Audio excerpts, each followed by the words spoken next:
गुरमत विचारां की साझ तो पहला फतेह प्रवान करो। आखो वाहिगुरु जी का खालसा वाहिगुरु जी की फतेह।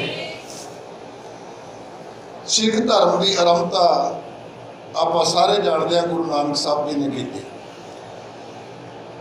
और गुरु नानक साहब जी ने जिथे सानू अध्यात्मकवाद की चढ़ती कला बख्शिश की है कि एक चंगा इंसान अपनी थां दे उत्ते हर खेतर में बैठा होया बन सके, वो विचारधारा बख्शिश की। उत्थे नाल ही आप जी ने उस समय जो गुलामी पै चुकी है धार्मिक तौर के उत्ते, समाजिक तौर के उत्ते, आर्थिक तौर के उत्ते, राजनीतिक तौर के उत्ते, वो गुलामी तोड़न वास्ते यतन किया। क्योंकि ना तो उस वेले धार्मिक बराबरता है, ना ही उस वेले समाजिक बराबरता है, और राजनीतिक तौर के उत्ते कोई बराबरता नहीं, आर्थिक तौर के उत्ते कोई बराबरता नहीं। सतगुरु जी राज प्रबंध वाल वेखते हैं तो सतगुरु जी को ये वचन करने पैंदे है कि अज का राज प्रबंध लभ पाप दो राजा मेहता कूड़ हुआ सिकदार, काम नेब सत पुछिए बह बह करें विचार। ये इन्ना डामाडोल हो चुका, उन्होंने लोगों के हथों में जा चुका जिथे लालच तो सवा सवारत तो सवा कुछ नहीं। इंज आख लीए रत पीने राजे सिरे उपर रखी है ये वह जापै भाओ।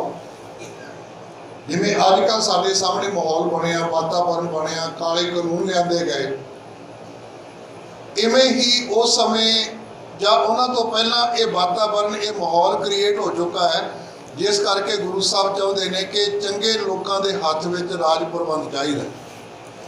ये राजनीतिक आज़ादी जिहड़ी है ये वास्ते संघर्ष गुरु नानक साहब जी ने आरंभिया। एक तो उन्होंने ये फलसफा सानू दिता भी जो तुसीं धर्म के मार्ग से तुरना ना, कि धर्म के मार्ग से तुरन का भाव कोई लालच नहीं है कि आप सोचिए भी इतों आ कुछ मिलेगा, इस लालच के विच आउणा। सतगुरु कहते जिन्हें इस मार्ग का पांधी बनना उन्होंने समर्पित होकर डेडिकेशन के नाल गुरु की एक गल प्रवान करके तुरना पैना है। जो तो प्रेम खेलन का चाओ सिर धर तड़ी गली मेरी आओ, एक मार्ग पैर धरीजै सिर दीजै कान न कीजै। कोई लालच नहीं बल्कि समर्पित होना पैना। और दूसरे नंबर के उत्ते अपनी जिंदगी गुरु को समर्पित करने तो बाद इस गल वास्ते तत्पर होना पैना भी जे जीवै पत लथी जाए सब हराम जेता किश खाए। जे इज्जत खुआर करके पूजा पाठ किया उसका कोई अर्थ नहीं।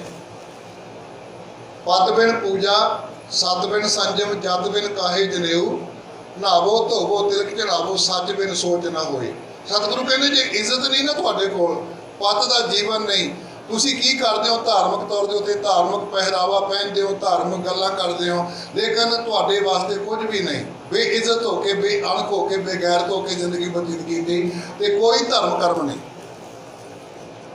इस करके गुरु नानक साहब जी ने जिथे समर्पित होने वास्ते प्रेरणा की है उत्थे नाल सानू हलूणा दिता है, जे जीवै पत लथी जाए सब हराम जेता किश खाए।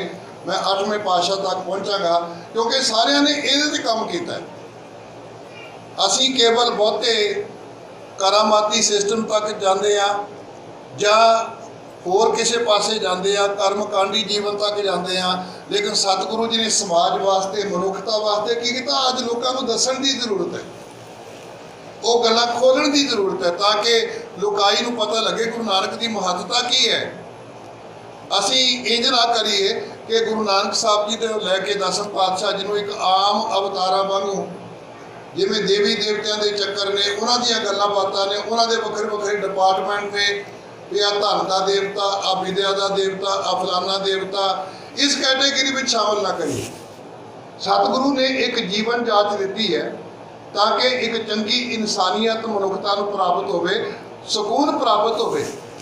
जे जीवै पत लथी जाए सब हराम जेता किश खाए। सतगुरु कहते भी मैं ये राज प्रबंध उन्होंने लोगों में देना चाहता हाँ, उन्होंने हथों में देना चाहता हाँ जिथे जाके सब सुखाली बुठिया ये हुआ हलेमी राज जियो, जिहदे विच हिंदू वसदा होवे, मुसलमान वसदा होवे, कोई दुनिया का मनुख मात्र होवे वो सुखाला होकर जिंदगी बतीत कर सके उत्ते काले कानून या होर दूजियां तीजियां अलामतां थोपियां ना जान। और यदी व्याख्या फिर भगत बाणी विचों कलैक्ट की। बेगमपुरा शहर को नाओ दुख अंदो नहीं ते ठाओ ना तसवीज खिरात ना माल खौफ ना खतरा तरस सवाल।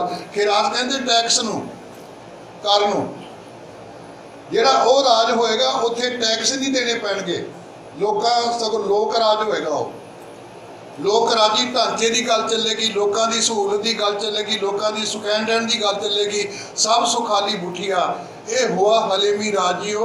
और ये वास्ते खालसा इन्ना तत्पर है कि खालसा इस संदेश को भुलता नहीं बल्कि रोजाना अरदास करता है राज करेगा खालसा आकी रहे ना कोई जो प्रभु को मिलवो चाहे खो शब्द मैं ले। राज करेगा खालसा का भाव एक डरावा नहीं है बल्कि पूरी मनुखता वास्ते एक सुकून है कि हर मनुख मात्र सौखा जीवन सुख का जीवन जिस तो प्राप्त कर सकता वो खालसा राज शुद्धता का पवित्रता का राज। फिर सतगुरु जी ने समाज को वेख्या कि समाज क्योंकि उतों राजे पैदा होने उतों ही साढ़े धार्मिक ग्रंथी पंडित मुलाने काजी उतों पैदा होने समाजों पैदा होने ना साढ़े परिवारों विचों। लेकिन सतगुरु कहते जे अज कादी कूड़ बोल मल खाए बामण नावे जियां घाए जोगी जुगत न जाने अन्न का पुआड़ा खड़ा होया ना ये किस करके खड़ा होया क्योंकि जिथों पैदाइश होनी जिथों प्रोडक्शन होनी है वही हालत की है अंधी रैयत ज्ञान विहूणी पाहा भरे मुरदार। जे अज साडे दे उत्ते कोई कानून थोपे जा रहे हैं ईमानदारी नाल मेरे समेत दसो असी किन्नियां ने इंडिया का संविधान पढ़िया किन्नियां नूं पता है साडे प्रति साडे फर्ज की ने और साडियां सहूलतां की ने सानू की प्राप्त होना किहड़ा कानून की करता है असी पढ़िया उहदे वास्ते नहीं पढ़िया सानू ओहदी जानकारी नहीं।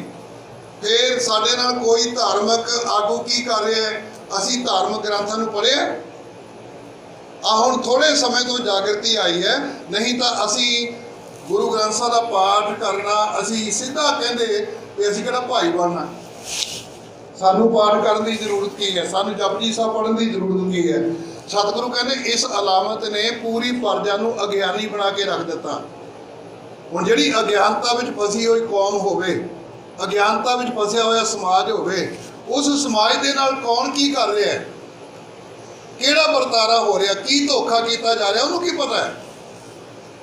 इस करके सतगुरु कहते मैं समाज के अंदर जागृति पैदा करनी है मैं समाज वो पैदा करना जिस समाज को इको फिक्रे च बंद किया साडे पंथ ने नानक नाम चढ़ती कला तेरे भाने ये गुरु नानक का समाजवाद लैनन का अपना समाजवाद है मार्कस का अपना समाजवाद है हिंदू समाज का अपना समाजवाद है लेकिन गुरु नानक का समाजवाद एडा कमाल का समाजवाद कि असी अरदास 5 घंटे भी क्यों ना करते रहिए लेकिन जब तक नहीं ना कहते नानक नाम चढ़ती कला तेरे भाने सरबत का भला अरदास की संपूर्णता नहीं। ये समाज जिहदे विच वंडियां पै चुकियां पहला धार्मिक तौर के उत्ते जाता पाता करके और फिर लिंग भेद करके देखो ना गुरु नानक साहब जी को जिन्हें उसकी रस्म की जा रही पिता जी ने बहुत प्रबंध किया उस प्रबंध के पूरी रिश्तेदारी को बुलाया जिवें ब्याह शादी करते हैं इवें करते हैं। वो पंडित हरदयाल जी आ गए तो जिन्हें वो तैयार किया गल च लगे पान धन गुरु नानक पातशाह कहते मैं जनेऊ पान की गल तुसीं कर रहे हो ना मैनू प्रवान नहीं हो रही। वो कहते क्यों कहते कृपा करो एक कि तुसीं मेरे मां त्रिकता के गल च पाओ। मैं कभी नहीं वेख्या महसूस किया कि उन्होंने गल च जो धागा तुसीं मेरे गल च लगे हो पान मेरी मां के गल च होवे। मेरी भैन बेबे नानकी मैनूं बहुत खिडाती बड़ा लाड़ प्यार करती है कि तुसीं कृपा करके दसो उहदे गल पाओगे। पंडित हरदयाल जी हाथ खड़े करके कहते नहीं मेरे शास्त्र मेरा सिद्धांत आग्ञा नहीं दिंदा तेरी मां नूं मेरी मां नूं तेरी भैन नूं मेरी भैन नूं ये आग्ञा प्राप्त होवे ये सिद्धांत मिले कि वह धार्मिक बराबरी में आ सके जिथे ਇਸਤਰੀ ਜਾਤੀ ਮਾਂ ਦੇ ਨਾਲ ਪੂਰਾ ਸਤਿਕਾਰ ਨਹੀਂ, ਮਾਂ ਨੂੰ ਬਰਾਬਰਤਾ ਨਹੀਂ, ਭੈਣ ਨੂੰ ਬਰਾਬਰਤਾ ਨਹੀਂ, ਨੂੰਹ ਨੂੰ ਬਰਾਬਰਤਾ ਨਹੀਂ, ਪਤਨੀ ਨੂੰ ਬਰਾਬਰਤਾ ਨਹੀਂ, ਉਹ ਸਮਾਜ ਪ੍ਰਫੁੱਲਤ ਕਿੱਥੋਂ ਹੋਣਾ? ਉਹ ਸਮਾਜ ਦੇ ਅੰਦਰ ਬਰਾਬਰਤਾ ਦੀ ਗੱਲ ਕਿੱਥੋਂ ਚੱਲਣੀ? ਜਿੱਥੇ ਮਾਂ ਨੂੰ ਲਤਾੜ ਕੇ ਰੱਖਿਆ ਜਾ ਰਿਹਾ, ਪਾਸੇ ਕੀਤਾ ਜਾ ਰਿਹਾ, ਸਤਿਗੁਰੂ ਕਹਿੰਦੇ ਮੈਂ ਨਹੀਂ ਪਾਵਾਂਗਾ ਇਹਨੂੰ। ਜਿਹੜਾ ਹੱਕ ਮੇਰੀ ਮਾਂ ਨੂੰ ਪ੍ਰਾਪਤ ਨਹੀਂ, ਭੈਣ ਨੂੰ ਪ੍ਰਾਪਤ ਨਹੀਂ, ਮੇਰੀ ਧੀ ਨੂੰ ਪ੍ਰਾਪਤ ਨਹੀਂ, ਨੂੰਹ ਨੂੰ ਪ੍ਰਾਪਤ ਨਹੀਂ, ਮੈਨੂੰ ਪ੍ਰਵਾਨ ਨਹੀਂ। ਉਹਨਾਂ ਨੇ ਮਿੰਨਤਾਂ ਕੀਤੀਆਂ, ਕਹਿਣ ਲੱਗੇ ਕਿਰਪਾ ਕਰੋ, ਅੱਜ ਮੇਰੀ ਇੱਜ਼ਤ ਦਾ ਧਿਆਨ ਕਰੋ, ਪਿਤਾ ਕਾਲੂ ਜੀ ਦੀ ਇੱਜ਼ਤ ਦਾ ਧਿਆਨ ਕਰੋ। ਲੋਕ ਮਹਿਤਾ ਜੀ ਕਹਿੰਦੇ ਨੇ ਕਿ ਉਹ ਇੱਜ਼ਤ ਦਾ ਖਿਆਲ ਕਰਕੇ ਇੱਕ ਵਾਰੀ ਪਾ ਲਓ। ਤੇ ਗੁਰੂ ਸਾਹਿਬ ਕਹਿੰਦੇ ਪੰਡਿਤ ਜੀ ਤੁਸੀਂ ਆਪਣੇ ਵਾਲਾ ਜਿਹਨੂੰ ਮੇਰੇ ਗੱਲ 'ਚ ਪਾਓਗੇ। ਉਹ ਫਿਰ ਹੱਥ ਖੜੇ ਕਰ ਗਏ, ਕਿਉਂਕਿ ਉੱਥੇ ਬ੍ਰਾਹਮਣ ਦਾ ਹੋਰ, ਖੱਤਰੀ ਦਾ ਹੋਰ, ਵੈਸ਼ ਦਾ ਹੋਰ, ਸ਼ੂਦਰ ਨੂੰ ਅਧਿਕਾਰ ਹੀ ਕੋਈ ਨਹੀਂ, ਸਾਡੀਆਂ ਮਾਵਾਂ ਤੇ ਭੈਣਾਂ ਨੂੰ ਅਧਿਕਾਰ ਕੋਈ ਨਹੀਂ।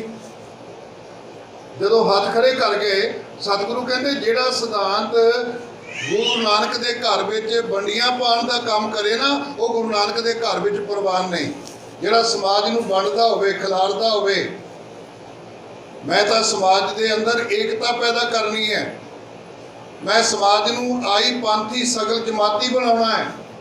ਉਹ ਆਈ ਪੰਥ ਕਹਿੰਦੇ ਸਾਡਾ ਬਹੁਤ ਸ਼੍ਰੋਮਣੀ ਹੈ, ਤੇ ਗੁਰੂ ਨਾਨਕ ਕਹਿੰਦੇ ਜਿਹੜੀ ਸਗਲ ਜਮਾਤੀ ਹੋਵੇ, ਜਿੱਥੇ ਇੱਕ ਕਲਾਸਮੇਟ ਦੀ ਤਰ੍ਹਾਂ ਇੱਕ ਦੂਜੇ ਨੂੰ ਪਿਆਰ ਕੀਤਾ ਜਾਏ, ਬਰਾਬਰਤਾ ਦੀ ਗੱਲ ਹੋਵੇ, ਮੈਂ ਉਹਨੂੰ ਪ੍ਰਵਾਨ ਕਰਾਂਗਾ। ਜਿਹਨੂੰ ਹੋਏ ਇਕੱਤਰ ਮਿਲੋ ਮੇਰੇ ਭਾਈ, ਦੁਬਦਾ ਦੂਰ ਕਰੋ ਨਿਮਲਾਏ, ਹਰ ਨਾਮੇ ਕੇ ਹੋਵੋ ਜੋੜੀ ਗੁਰਮੁਖ ਬੈਸੋ ਸਭਾ ਵਿਛਾਏ। ਸਤਿਗੁਰੂ ਕਹਿੰਦੇ ਮੈਂ ਸਮਾਜ ਉਹ ਸਿਰਜਣਾ ਹੈ ਜਿਸ ਸਮਾਜ ਦੇ ਅੰਦਰ ਬਰਾਬਰਤਾ, ਔਰ ਉੱਥੋਂ ਸਾਡੀ ਲੰਗਰ ਪ੍ਰਥਾ ਨਿਕਲੀ, ਇੱਕ ਦੂਜੇ ਨਾਲ ਬੈਠ ਕੇ ਛਕਣ ਦੀ ਗੱਲ, ਉੱਥੋਂ ਸਾਡੇ ਸਰੋਵਰ ਤੇ ਬੋਲੀਆਂ ਨਿਕਲੀਆਂ, ਉੱਥੋਂ ਸਾਡੀ ਸੰਗਤ ਪ੍ਰਥਾ ਆਰੰਭ ਹੋਈ, ਧਰਮਸਾਲ ਦੀ ਪ੍ਰਥਾ ਆਰੰਭ ਹੋਈ, ਉੱਥੋਂ ਹੀ ਸਾਡਾ ਅੰਮ੍ਰਿਤ ਦਾ ਬਾਟਾ, ਉੱਥੋਂ ਹੀ ਧੰਨ ਗੁਰੂ ਗ੍ਰੰਥ ਸਾਹਿਬ ਦੀ ਬਰਾਬਰਤਾ।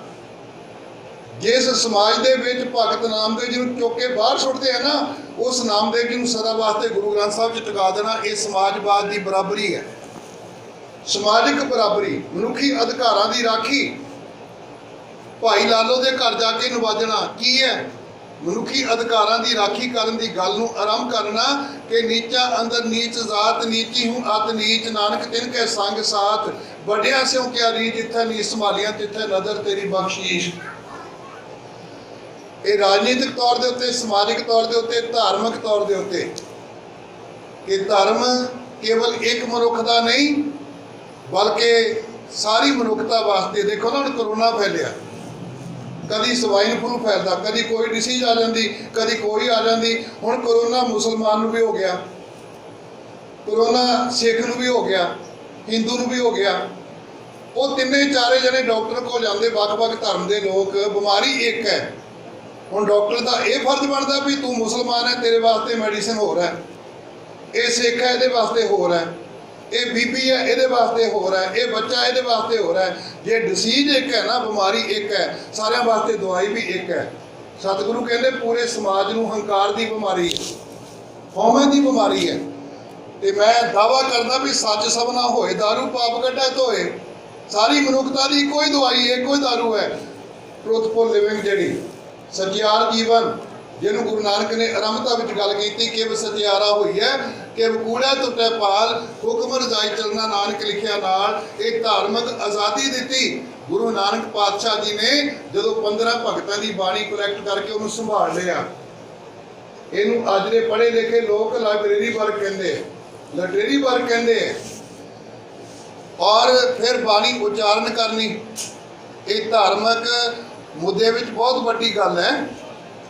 ਸਾਨੂੰ ਉਹ ਸਤਿਗੁਰੂ ਬਖਸ਼ਿਸ਼ ਕਰਨਾ ਜਿਹਦੇ ਬਾਰੇ ਦਾਵਾ ਕੀਤਾ ਜਾ ਸਕਦਾ, ਸਤਿਗੁਰ ਮੇਰਾ ਸਦਾ ਸਦਾ ਨਾ ਆਵੇ ਨਾ ਜਾਏ, ਉਹ ਅਬਿਨਾਸੀ ਪੁਰਖੇ ਸਭ ਮੈਂ ਰਿਹਾ ਸਮਾਏ। ਇਹ ਧਾਰਮਿਕ ਬਰਾਬਰਤਾ ਸਾਰਿਆਂ ਵਾਸਤੇ, ਸਾਡੀਆਂ ਬੀਬੀਆਂ ਵਾਸਤੇ ਵੀ ਉਹੀ ਅੰਮ੍ਰਿਤ, ਸ਼ੂਦਰਾਂ ਵਾਸਤੇ ਵੀ ਉਹੀ ਅੰਮ੍ਰਿਤ, ਵੈਸ਼ ਵਾਸਤੇ ਵੀ, ਖੱਤਰੀ ਵਾਸਤੇ ਵੀ ਨਹੀਂ। ਉਹ ਜਨਮ ਤੋਂ ਲੈ ਕੇ, ਜਿਹੜਾ ਬ੍ਰਾਹਮਣ ਦੇ ਘਰ ਪੈਦਾ ਹੋਏਗਾ ਸ਼ਰਮਾ, ਜਿਹੜਾ ਦੂਜੇ ਘਰ ਪੈਦਾ ਹੋਏਗਾ ਬਰਮਾ, ਜਿਹੜਾ ਤੀਜੇ ਘਰ ਪੈਦਾ ਹੋਏਗਾ ਗੁਪਤਾ, ਜਿਹੜਾ ਚੌਥੇ ਘਰ ਪੈਦਾ ਹੋਏਗਾ ਦਾਸ।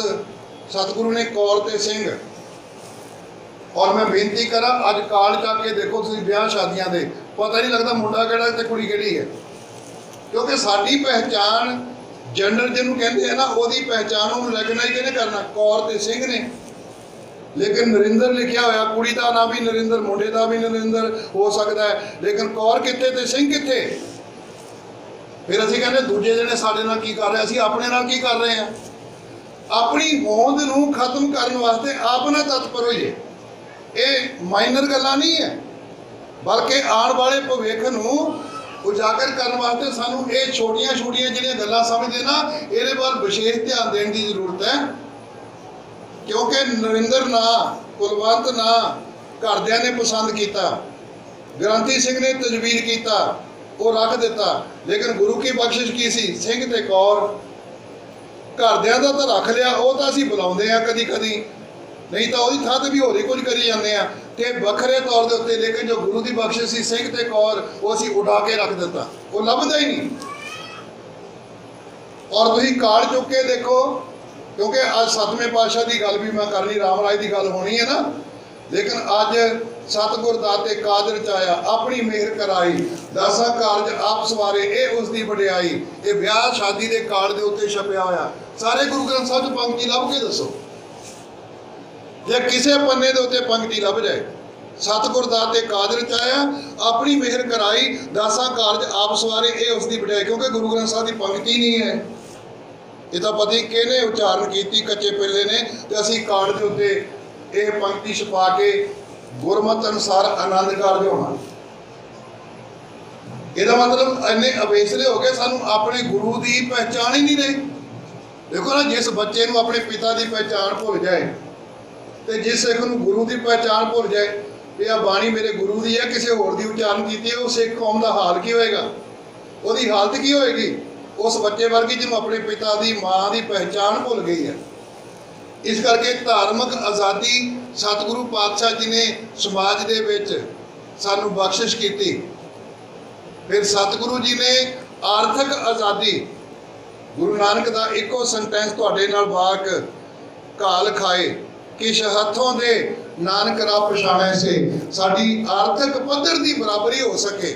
ਘਾਲ ਖਾਏ, ਮਿਹਨਤ ਦੀ ਕਮਾਈ, ਉਤਮ ਦੀ ਕਮਾਈ, ਘਾਲ ਖਾਏ ਕਿਛ ਹੱਥੋਂ ਦੇ ਨਾਨਕ ਰਾ ਪਛਾਣੈ ਸੇ। ਤਿੰਨ ਗੱਲਾਂ ਕੀਤੀਆਂ ਗੁਰੂ ਨਾਨਕ ਦੇ ਘਰ ਨੇ।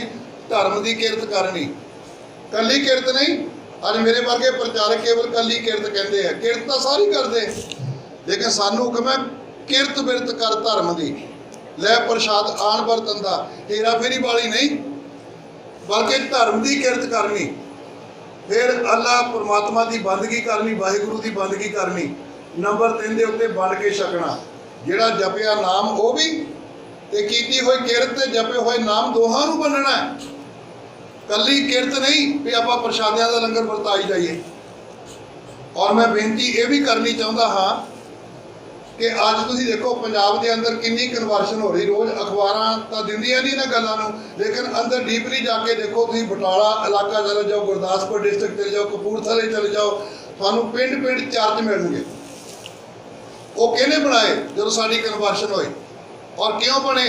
ਜਦੋਂ ਅਸੀਂ ਗਰੀਬ ਵਰਗ ਨੂੰ ਛੱਡ ਦਿੱਤਾ, ਜਿਨ੍ਹਾਂ ਵਿੱਚੋਂ ਕਦੀ ਭਾਈ ਜੇਠਾ ਪੈਦਾ ਹੋਇਆ, ਜਿਨ੍ਹਾਂ ਵਿੱਚੋਂ ਭਾਈ ਬੋਤਾ ਸਿੰਘ ਗਰਜਾ ਸਿੰਘ ਪੈਦਾ ਹੋਇਆ, ਜਿਨ੍ਹਾਂ ਵਿੱਚੋਂ ਬੇਅੰਤ ਸਿੰਘ ਪੈਦਾ ਹੋਇਆ, ਅੱਜ ਉਹਨਾਂ ਦਾ ਅਸੀਂ ਪਰੇ ਸੁੱਟ ਦਿੱਤਾ ਉਹਨਾਂ ਨੂੰ ਚੁੱਕ ਕੇ, ਔਰ ਉਹ ਲੋਕ ਉਹਨਾਂ ਦੇ ਹੱਥ ਚੜ੍ਹ ਗਏ। ਔਰ ਤੁਸੀਂ ਵੇਖੋ ਵੀ ਅਸੀਂ ਕਿੱਥੇ ਕਿੱਥੇ ਜਾ ਕੇ ਲੰਗਰ ਲਾਉਂਦੇ ਆ, ਕਿੱਥੇ ਕਿੱਥੇ ਜਾ ਕੇ ਸੇਵਾਵਾਂ ਕਰਦੇ ਆ, ਲੇਕਿਨ ਆਪਣੇ ਗਰੀਬ ਸੇ ਕਿਉਂ ਨਹੀਂ ਚੇਤੇ ਆ ਰਹੇ ਸਾਨੂੰ? ਚਾਹੀਦਾ ਇਹ ਹੈ ਕਿ ਜੇ ਅਸੀਂ 100 ਰੁਪਇਆ ਸੇਵਾ ਵਿੱਚ ਅਰਪਣ ਕਰਦੇ ਆ, ਘੱਟੋ ਘੱਟ 60 ਰੁਪਏ ਆਪਣੀ ਕੌਮ ਵਾਸਤੇ ਰੇਸ਼ੋ ਬਣਾਓ। ਅਸੀਂ 60 ਇਹਨਾਂ ਤੇ ਖਰਚ ਕਰਾਂਗੇ, 40 ਦੂਜਿਆਂ ਤੇ ਖਰਚ ਕਰਾਂਗੇ। ਜੇ ਆਪਣਾ ਘਰ ਹੀ ਬਰਬਾਦ ਹੋ ਗਿਆ, ਦੂਜਿਆਂ ਨੂੰ ਕਿੱਥੋਂ ਸੰਭਾਲਾਂਗੇ? ਇਸ ਕਰਕੇ ਆਪਣੇ ਘਰ ਨੂੰ ਸੰਭਾਲਣ ਵਾਸਤੇ ਤਤਪਰ ਹੋਣਾ। ਆਰਥਿਕ ਪੱਧਰ ਜਿਹੜਾ ਹੈ, ਘਾਲ ਖਾਏ ਕਿਛ ਹੱਥੋਂ ਦੇ ਨਾਨਕ ਰਾ ਪਛਾਣੈ ਸੇ। ਕਿਉਂਕਿ ਗੁਰੂ ਨਾਨਕ ਵੇਖਦੇ ਆ, ਇੱਕ ਪਾਸੇ ਮਾਲਕ ਭਾਗੋ ਬੈਠਾ ਹੈ, ਇੱਕ ਪਾਸੇ ਗਰੀਬ ਭਾਈ ਲਾਲੋ ਬੈਠਾ ਹੈ, ਬਹੁਤ ਵੱਡਾ ਗੈਪ ਹੈ। ਤੇ ਗੁਰੂ ਨਾਨਕ ਦੀ ਅੱਗੇ ਪੰਜਵੀਂ ਜੋਤ ਨੇ ਜਾ ਕੇ, ਜਿਸ ਕਰੈ ਬਹੁਤ ਤਿਸੈ ਕਰੈ ਚਿੰਤਾ, ਜਿਸ ਕਰੈ ਥੋੜੀ ਸੋ ਫਿਰੈ ਭਰਮੰਤਾ, ਦੋ ਵਿਵਸਥਾ ਤੇ ਜੋ ਮੁਕਤਾ ਸੋਈ ਸੋਹਿਲਾ ਭਾਲੀ ਹੈ। ਕਿ ਜਿਹਦੇ ਕੋਲ ਬਹੁਤੀ ਹੋਏਗੀ ਉਹ ਵੀ ਚਤੰਤਰ ਹੈ, ਕੋਈ ਲੁੱਟ ਨਾ ਲਵੇ, ਤੇ ਜਿਹਦੇ ਕੋਲ ਥੋੜੀ ਹੈ ਉਹ ਵਿਚਾਰਾ ਸੋਚਦਾ ਸ਼ਾਮ ਨੂੰ ਪ੍ਰਸ਼ਾਦਾ ਕਿੱਥੋਂ ਛਕਾਂਗੇ, ਕੱਲ ਨੂੰ ਬੱਚਾ ਫੀਸ ਮੰਗੇਗਾ, ਕਾਪੀ ਮੰਗੇਗਾ, ਕਿੱਥੋਂ ਦੇਵਾਂਗੇ। लेकिन गुरु साहब ने मिडल वे दिता है, जिन्हों असीं सहज कहते हैं, दोहों व्यवस्था ते जो मुक्ता सोई सुहेला भाली है। ये मनुखी अधिकार गुरु नानक के घर ने बख्शिश किए और इहदा प्रचार किया। गुरु नानक पहले रहबर ने जिन्होंने जिस धर्म का आरंभिया, धर्म नूं आरंभिया, उहदा प्रचार सिस्टम आप ही लागू किया। बाबा देखे ध्यान तर जगती सा पृथ्वी ते सियाई, बाजो गुरु गवार है कर दी सुनी लुकाई। बाबे पेख बनाया उदासी की चलाई। नहीं तो तुसीं सारे धर्म पढ़ के देखो, धर्म की नींह कोई रखता, प्रचार का कोई जाके सदियां बाद, ग्रंथ भी कोई होर लिखता है। इत्थे ग्रंथ भी उन्होंने हयाती विच लिखे गए। धन गुरु ग्रंथ साहब जी प्रकाशमान किए गए, गुरता गद्दी दी गई। बहुत वड्डी साडी वडियाई है, कौम के कोल बड़ा बड़ा विरसा है। और उस तो बाद सतगुरु पातशाह जी ने एक कृपालता करके अपनी हयाती विच धर्म प्रचार आरंभिया और प्रचारक स्थापित किए, धर्मशाला स्थापित की। गुरु अंगद साहब के कोल गुरता गद्दी का सिस्टम आ गया, सारा संभाल करने वास्ते सतगुरु ने प्रेरणा कर दी। 7 साल इम्तिहान होए, सारे इम्तिहानों में पास होए।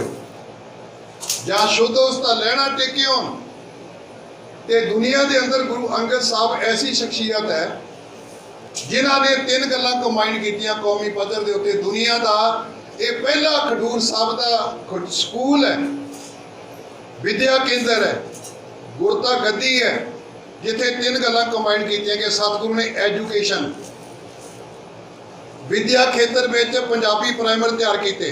इतिहासकार मानते हैं गुरु नानक साहब की बाणी और भगत बाणी का उलत्था पंजाबी में किया, शैली वही रहन दी, लेकिन उन्होंने पंजाबी में लिखाउण का काम वर्क जिहड़ा गुरु नानक बाणी नूं और फिर भगत बाणी नूं गुरु अंगद साहब ने किया। और पंजाबी प्राइमर पंजाबी माटो तैयार किए, बच्चों दी आप क्लासां लाइयां नंबर 1 के उत्ते। नंबर 2 मल अखाड़े कायम किए। स्पोर्ट्स अज बच्चे नशे क्यों करते हैं? जो असीं मझां गावां चारते सी, मझां चार जाना उत्थे कबड्डी खेडी जानी, होर खेडां खेडी जानियां, खेतां जाना काम करने वास्ते उत्थे खेडना। लेकिन अज बच्चे क्योंकि असीं स्पोर्ट्स खत्म कर दी, उहदा अरेंज नहीं किया कौमी पद्धर ते काम, जिथे जाते ने उत्थे दा माहौल गुरमत अनुसारी नहीं, उतों नशे लैके वापस आ रहे हैं, सिर मुना के वापस निकल रहे हैं, जिन्होंने असी जिम कहने आ। कितना चंगा होंदा जे साडे अपने खेतर विच अपने माहौल विच वो सारा कुछ क्रिएट किया जाए। ये धार्मिक तौर के उत्ते सतगुरु पातशाह जी ने विद्या का केंद्र खडूर साहब नूं बनाया। और नंबर 2 के उत्ते खेडां स्टेडियम जिन्होंने कहते स्टेडियम कायम किया मल अखाड़ियां के रूप में। और सच जानियो 6वें पातशाह जी के समय जो तलवार चक्की फौजा बनिया ना, वो मल अखाड़ा उसकी पिठ भूमि है। मल अखाड़ा उसकी तैयारी है आने वाले भविख की। जिहड़े अगे स्कॉलर पैदा होंदे हैं, छज्जू वर्गे गरीब लोग जिन्होंने हक नहीं, वो पंडितां दा मूँह मोड़ते बड़े बड़े विद्वानां दा ना, उसकी तैयारी गुरु अंगद साहब दी क्लासां कर रही हैं। और ये सानू सोचना पेगा जे असीं सैकंड लाइन तैयार करनी गुरमत के पक्ष तो नौजवान बच्चे ते बच्चों दी क्लासां लाओ। मैं अपने वर्ग को भी बेनती करता जिथे बैठे हो ना, घट्टो घट अपने टाइम का दसबंध जरूर कटो इस पक्ष तो। जिहड़ा संगीत जानता वो संगीत की क्लास लाओ, कीर्तन की क्लास लाओ, जिन्होंने गुरमत की सोची वो गुरमत की क्लास लाओ। जे तुसीं हफ्ते 'च 1 घंटा भी दे दिता ना, बहुत वड्डी गल होएगी, बहुत वड्डी देन होएगी। क्योंकि गुरु नानक की खुशी जन नानक तूड़ मंगै तिस गुरसिख की जो आप जपै अवरा नाम जपावे। मल अखाड़े नंबर 3 के उत्ते धार्मिक जागृति अंदर जुरत भरनी। बाबर ने पहला काम किया, गुरु नानक साहब नूं कैद किया, हुमायूं तलवार चक के आ गया। लेकिन सतगुरु कहते तेन शर्म चाहिए है, जिथे तलवार कढ़नी सी ना उतों तू भगौड़ा होके आ गया, भज के आ गया। तेरा काम तू सूरमा है। सूरमे का पता की सिस्टम है? पुरजा पुरजा कट मरै कबहू न छाड़े खेत। तू सूरमा नहीं, तू डरपोक है। की करेगी तेरी तलवार? लिया जो करना कर। वो शर्मशार होके चरणों से डिगया। बाबर का पुत्र हुमायूं जिहड़ा दूजे नंबर ते गुरु अंगद साहब के कोल आके तलवार कड्डी फिरदा है। लेकिन ये भूपत साहब दिवस चार के झूठे करत दिवाजा। सतगुरु पातशाह जी ने ये 3 गल्लां गुरु अंगद साहब के उस सेंटर के विच दुनिया का पहला स्कूल है। पूरे विश्व पद्धर के उत्ते जिथे 3 गल्लां नूं कंबाइन किया गया, धार्मिक, स्पोर्ट्स, खेडां और नाल दुनियावी पढ़ाई। ते आ सानूं सोचना पेगा, जे गुरु अंगद साहब दी असीं शताब्दियां मनाईआं ना, ये 3 गल्लां असीं कीतियां गुरुद्वारे च, शताब्दियां मना लियां, बड़े बड़े नगर कीर्तन कर लए, लंगर ला दिते, बड़े खर्चे कर लए, करोड़ों रुपए खर्च कर लए, इकट्ठे भी कर लए, लेकिन ये 3 गल्लां असीं सोचियां भी गुरु अंगद साहब की करके गए। धार्मिक तौर के उत्ते जागृति पैदा करनी, क्योंकि वो लोग समझते सन कि साडे कोल केवल हक है, असीं विद्या पढ़ानी, दूजे नूं हक कोई नहीं। और अगे जाके गुरु अंगद साहब दियां लाइया हुई क्लासां विचों पता की निकलता है, गुरु की कांशी। एक कांशी उधर है जिथे सारे नूं पढ़न दा अधिकार नहीं, वो कहंदे भौंदू लोग ने, इन्हां नूं की पता संस्कृत की हुंदी है, विद्या की हुंदी है। लेकिन गुरु की कांशी जिथे अज भी श्रद्धा नाल जाके लोग कलमसार गुरुद्वारा साहब थले रेता रखे ना, उत्थे जाके उंगल नाल ही ऊड़ा एड़ा लिखते हैं भी गुरु की बख्शिश के पात्र बनना सी, सिक्ख्या प्राप्त करनी, गुरु का ज्ञान प्राप्त करना। वो गुरु की कांशी कित्थों पैदा होंदी है? गुरु अंगद साहब दीयां क्लासां दे विचों, गुरु अंगद साहब दे विद्या केंद्र विचों।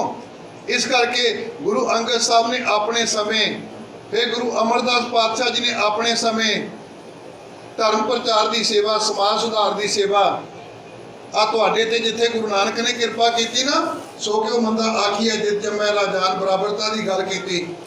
गुरु अंगद साहब तो बाद गुरु अमरदास जी ने बड़ी किरपा की, गुरु अंगद साहब ने भी की कि गुरु अंगद साहब का पूरा परिवार माता खीवी लंगर की सेवा में तत्पर है।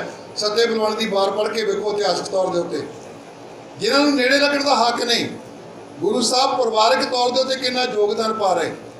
फिर गुरु अमरदास पातशाह जी ने कानून बनवाया, अकबर नूं कह के भी सती प्रथा बंद करो। जिहड़ा मनुखता के अंदर साडी माँ के उत्ते जुल्म हो रहा, भैन के उत्ते जुल्म हो रहा, बच्ची ते जुल्म हो रहा, ये सती प्रथा के विरुद्ध आवाज़ बुलंद करनी, रीमैरिज आरंभ करनी समाज सुधार दे विच। ये किहने आरंभ किया? गुरु नानक पातशाह जी की तीसरे जामे दे विच। चौथे पातशाह जी ने किरपालता की, रहमत की, एडी तैयारी उन्होंने जिंदगी दी, क्योंकि उन्होंने अपनी जिंदगी के तकरीबन 40 साल, टोटल जिंदगी 47 साल, ये पहले 7 साल बचपन के कढ़ दी है ना चौथे पातशाह के, बाकी दी 40 साल सारे गुरु में समर्पित होके। अब हम चली ठाकुर पे हार, जब हम शरण प्रभु की आई, राख प्रभु भावे मार, लोगन की चतराई उपमा ते वह संतर जार, कोई भला कहो भावे बुरा कहो, हम तन दियो है डार। कोई सौखा काम है? अज का जवाई ना पहला घरों पी के तुरदा, फिर रास्ते ठेका हो उतों खरीद लेंदा, ते अगे जाके किन्नी सेवा की जाए, कहना मेरी माता मारी कोई नहीं, पैग तो लवाया कोई नहीं, लेकिन वह भी जवाई है, टोकरी ढो रहा, सेवा कर रहा। अज का कुड़म एडी लिस्ट करके बैठा है, नाले भाई साहब नूं कहंदा भाई साहब जी पढ़ियो, सत संतोख कर भाओ कुड़म कुड़माई आया बलराम जी हो, नाल कह रहा आ लिस्ट है जी, इस कंपनी की कार चाहिए, यदा फ्रिज चाहिए, आ टीवी चाहिए, इदा का सारा सिस्टम चाहिए। फिर सत संतोख के भाव कितने गया? हफ्ता नहीं लंघता जो रौला पै जाता, लेकिन कुड़म गागट हो रहा है। जे किते मान लीए ना गुरु साहब का कहना, साडी फैमिली लाइफ बड़ी सौखी हो सकती है, सुखामी हो सकती है। साडे कोल कित्थे तलाक? कुड़म है ना जिहड़ा गागट हो रहा, दरियां झाड़ रहे हैं, लोक लाज तो ऊपर उठ के झाड़ रहा हो, क्योंकि भगतां की चाल निराली, चाला निराली भगतां केरी बेखम मार्ग चलना। ते चौथा गुरु साहब जी चौथे पातशाह जवाई लगते ने रिश्ते विच। अज भी किते भैन के घर बैठा हो ना, लोग किदां दे शब्द वरते तुसीं सारे जानते, मैनूं कहण की जरूरत नहीं, चंगा नहीं है, लेकिन वो जवाई किवें समर्पित होके सेवा निभा रहे हैं, किवें गुरमत का ज्ञान बन रहा है, किवें सानू खजाना बख्शिश कर रहा 30 रागां दे विच। ते 95वें गुरदेव पातशाह जी ने किरपालता की कि साडे ते रहमतां कीतियां, जिथे उन्होंने काल पीड़तां दी हैल्प की, लोग सेवावां कीतियां, छियाटे खूह बनाए जो बारिश नहीं ना हुई, तो छियाटा खूह लवाया जिहदे नाम दे उत्ते छियाटा साहब। तरन ताਰਨ नगर विखे कोड़ी खाना, कुष्ठ आश्रम। फिर गुरु साहब जी ने किरपा की कि जो काल पीड़तां की सेवा की ना, लाहौर जाके डैड बॉडी संभालियां, अकबर आप आया इंक्वायरी वास्ते, ਤੇ ਅਕਬਰ ਗੁਰੂ ਸਾਹਿਬ ਦੇ ਦਰਸ਼ਨ ਵਾਸਤੇ ਵੀ ਪਹੁੰਚਿਆ ਤੇ ਅਕਬਰ ਕਹਿਣ ਲੱਗਾ ਗੁਰੂ ਅਰਜਨ ਪਾਤਸ਼ਾਹ ਦੱਸੋ ਮੈਨੂੰ ਸੇਵਾ ਕੀ ਕਰਾਂ, ਤੁਹਾਡੇ ਨਾਂ ਤੇ ਕੋਈ ਜਗੀਰ ਲਵਾ ਦਿਆਂ। ਗੁਰੂ ਸਾਹਿਬ ਕਹਿੰਦੇ ਨਹੀਂ ਮੈਨੂੰ ਜਗੀਰ ਨਹੀਂ ਚਾਹੀਦੀ, ਕੰਮ ਕਰ। ਪੰਜਾਬ ਜਿਹੜਾ ਪੰਜਾਬ ਪਾਕਿਸਤਾਨ 'ਚ ਰਹਿ ਗਿਆ, ਸਾਡਾ ਪੰਜਾਬ, ਦੋਨੋਂ ਪੰਜਾਬ ਇਕੱਠੇ ਹੈ। ਲੋਕਾਂ ਦਾ ਬੁਰਾ ਹਾਲ ਹੋਇਆ ਪਿਆ, ਕਿਸਾਨਾਂ ਦਾ ਬਹੁਤ ਮੰਦੀ ਪਈ ਹੈ, ਇੱਥੇ ਬਾਰਿਸ਼ ਨਹੀਂ ਹੋਈ, ਕੋਈ ਦਾਣਾ ਨਹੀਂ ਹੋਇਆ। ਜੇ ਤੂੰ ਸੇਵਾ ਕਰਨੀ ਹੈ ਨਾ, ਪੰਜਾਬ ਦਾ ਮਾਲੀਆ ਮਾਫ ਕਰ, ਜਿਹਦੇ ਵਿੱਚ ਮੁਸਲਮਾਨ ਵੀ ਰਹਿੰਦੇ, ਹਿੰਦੂ ਵੀ ਰਹਿੰਦੇ, ਹੋਰ ਲੋਕ ਵੀ ਰਹਿੰਦੇ, ਉਦੋਂ ਤੱਕ ਈਸਾਈ ਧਰਮ ਵੀ ਆ ਚੁੱਕਾ ਹੈ, ਕਿਉਂਕਿ ਪਾਦਰੀਆਂ ਨੇ ਵੀ ਸੇਵਾ ਕੀਤੀ ਜਾ ਕੇ। ਇਹ ਰਿਕਾਰਡ ਦੱਸ ਰਿਹਾ। ਇਹਨਾਂ ਦਾ ਮਾਲੀਆ ਜਿਹਨੂੰ ਰੈਵਨਿਊ ਟੈਕਸ ਕਹਿੰਦੇ ਉਹ ਮਾਫ ਕਰੋ। ਗੁਰੂ ਅਰਜਨ ਸਾਹਿਬ ਜੀ ਲੋਕ ਭਲਾਈ ਵਾਸਤੇ, ਲੋਕਾਂ ਦੇ ਹਿੱਤ ਵਾਸਤੇ ਗੱਲ ਕਰ ਰਹੇ, ਆਪਣੇ ਵਾਸਤੇ ਨਹੀਂ। ਅੱਜ ਦਾ ਹੁੰਦਾ ਉਹ ਕਹਿੰਦਾ ਮੇਰੇ ਮੁੰਡੇ ਨੂੰ ਮੁੱਖ ਮੰਤਰੀ ਬਣਾ ਦੇ, ਫਲਾਣਾ ਕਰ ਦੇ, ਆਹ ਮੰਤਰੀ ਪਦ ਦੇ ਦੇ, ਫਲਾਣੀ ਥਾਂ ਤੇ ਡਿਪਟੀ ਕਮਿਸ਼ਨ ਲਾ ਦੇ। ਲੇਕਿਨ ਗੁਰੂ ਸਾਹਿਬ ਕਹਿੰਦੇ ਮੈਨੂੰ ਨਹੀਂ ਚਾਹੀਦਾ ਕੁਝ ਵੀ। ਤੇ ਉਸ ਗੁਰੂ ਅਰਜਨ ਪਾਤਸ਼ਾਹ ਨੇ ਹਰਿਮੰਦਰ ਸਾਹਿਬ ਦੀ ਦਾਤ ਦਿੱਤੀ।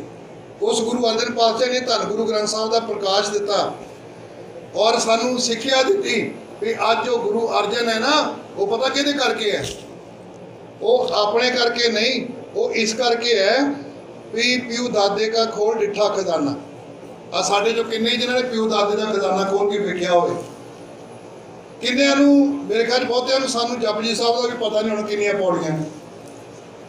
ਲੇਕਿਨ ਪਿਓ ਦਾਦੇ ਦਾ ਖੋਲ ਡਿੱਠਾ ਖਜ਼ਾਨਾ, ਤਾਂ ਮੇਰਾ ਮਨ ਭਇਆ ਨਿਧਾਨਾ, ਰਤਨ ਲਾਲ ਜਾ ਕਾ ਕਛੂ ਨਾ ਮੋਲ, ਪਰੇ ਪੰਡਾਰ ਅਕੂਟ ਅਤੋਲ।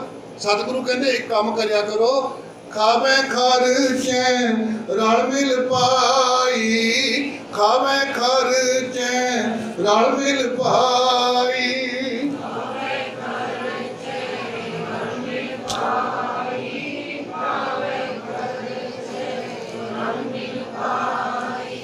ਤੋਟ ਨ ਆਵੇ ਵੱਧ ਦੋ ਜਾਈ, ਤੋਟ ਨ ਆਵੇ ਵੱਧ ਦੋ ਜਾਈ।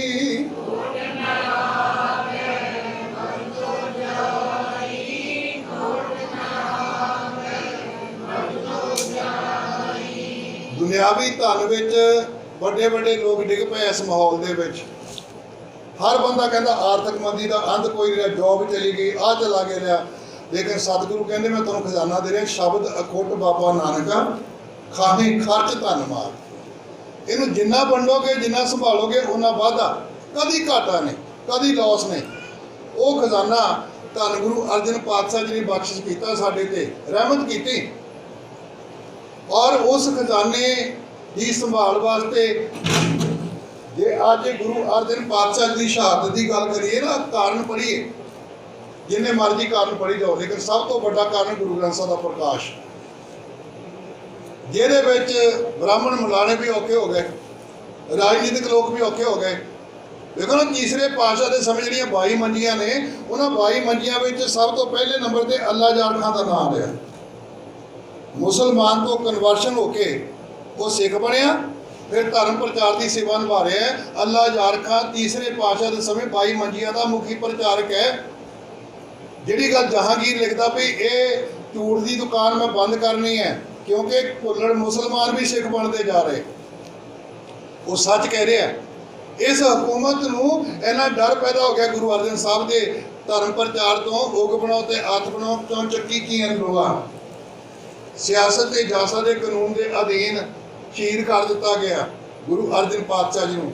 ਸਮੇਂ ਦੀ ਹਕੂਮਤ ਸੋਚਣ ਲੱਗੀ ਅਸੀਂ ਹੁਣ ਬਿਲਕੁਲ ਖਤਮ ਕਰਤੀ ਕਹਾਣੀ, ਲੇਕਿਨ ਰੱਬ ਨੇ ਕਿਰਪਾ ਕੀਤੀ। 5 ਪਿਆਲੇ 5 ਪੀਰ ਛਾਟਮ ਪੀਰ ਬੈਠਾ ਗੁਰ ਭਾਰੀ, ਅਰਜਨ ਕਾਇਆ ਪਲਟ ਕੇ ਮੂਰਤ ਹਰ ਗੋਬਿੰਦ ਸਵਾਰੀ, ਚੱਲੀ ਪੀੜੀ ਸੋਢੀਆਂ ਰੂਪ ਦਿਖਾਵਣ ਬਾਰੋ ਬਾਰੀ, ਦਲ ਭੰਜਨ ਗੁਰ ਸੂਰਮਾ ਬੜ ਜੋਧਾ ਵਪਾਰ ਉਪਕਾਰੀ। 6ਵੇਂ ਪਾਤਸ਼ਾਹ ਜੀ ਦਾ ਜਨਮ ਹੋਇਆ, ਮੀਰੀ ਤੇ ਪੀਰੀ ਦਾ ਸੰਕਲਪ ਦਿੱਤਾ ਉਹਨਾਂ ਨੇ। ਹੁਣ ਇੱਕ ਆਮ ਬੰਦਾ ਸੋਚਦਾ ਵੀ ਮੀਰੀ ਤੇ ਪੀਰੀ ਦਾ ਸੰਕਲਪ ਹੋ ਸਕਦਾ? ਇਹ ਕਿਵੇਂ ਹੋ ਸਕਦਾ ਮੀਰੀ ਤੇ ਪੀਰੀ ਦਾ ਸੰਕਲਪ ਲੈ ਕੇ ਕੋਈ ਚੱਲ ਸਕੇ? ਮੈਂ ਬੇਨਤੀ ਕਰਾਂ, ਗੁਲਾਬ ਦਾ ਫੁੱਲ ਵੇਖੋ ਨਾ, ਕਿੰਨਾ ਸੋਹਣਾ ਲੱਗਦਾ, ਕਿੰਨੀ ਸੁਗੰਧੀ ਉਹਦੇ 'ਚ, ਕਿੰਨੀ ਕੋਮਲਤਾ ਉਹਦੇ 'ਚ, ਲੇਕਿਨ ਉਹਦੀਆਂ ਟਾਹਣੀਆਂ ਵੱਲ ਧਿਆਨ ਆ ਕੇ ਵੇਖੋ, ਕੰਡੇ ਲੱਗੇ ਆ। ਕੰਡੇ ਤੇ ਕੋਮਲਤਾ, ਸੁਗੰਧੀ ਨੂੰ ਕਿਵੇਂ ਕੰਬਾਈਨ ਕੀਤਾ ਰੱਬ ਨੇ। ਸਤਿਗੁਰੂ ਕਹਿੰਦੇ ਮੈਂ ਮੀਰੀ ਤੇ ਪੀਰੀ ਇਵੇਂ ਕੰਬਾਈਨ ਕਰਨੀ, ਸੰਨ ਤੇ ਸਿਪਾਹੀ। ਫਿਰ ਤੁਸੀਂ ਦੇਖੋ ਆ ਬਰਸਾਤ ਦਾ ਮੌਸਮ ਚੱਲ ਰਿਹਾ, ਬੱਦਲ ਆਉਂਦੇ ਨੇ, ਬਾਰਿਸ਼ ਕਰਦੇ ਨੇ, ਠੰਡ ਮੱਚ ਜਾਂਦੀ ਹੈ, ਫਸਲਾਂ ਹੋ ਰਹੀਆਂ, ਹਰਿਆਲੀ ਛਾ ਰਹੀ ਹੈ, ਲੇਕਿਨ ਜਦੋਂ ਬਿਜਲੀ ਕੜਕਦੀ ਹੈ ਉਹ ਵੀ ਤਾਂ ਬਦਲਾਂ ਤੋਂ ਕਲਕਦੀ ਨਾ। ਆ 2 ਹਫ਼ਤੇ ਲੰਘੇ ਰਾਜਸਥਾਨ 'ਚ ਕਿੰਨੇ ਬੰਦੇ ਮਰ ਗਏ? 7। ਬਿਜਲੀ ਡਿੱਗਣ ਦੇ ਨਾਲ ਉਹਨਾਂ ਬਦਲਾਂ ਵਿੱਚ ਬਿਜਲੀ ਵੀ, ਉਹਨਾਂ ਬਦਲਾਂ ਵਿੱਚ ਪਾਣੀ ਵੀ। ਤੇ ਇਨਸਾਨੀਅਤ ਜ਼ਿੰਦਗੀ ਵਿੱਚ ਰਾਜਨੀਤੀ ਤੇ ਧਰਮ ਕਿਉਂ ਨਹੀਂ ਇਕੱਠਾ ਹੋ ਸਕਦਾ? ਸੰਤ ਤੇ ਸਿਪਾਹੀ ਕਿਉਂ ਨਹੀਂ ਕੰਬਾਈਨਡ ਹੋ ਸਕਦੇ? ਮੀਰੀ ਤੇ ਪੀਰੀ ਕਿਉਂ ਨਹੀਂ ਇਕੱਠੀ ਹੋ ਸਕਦੀ?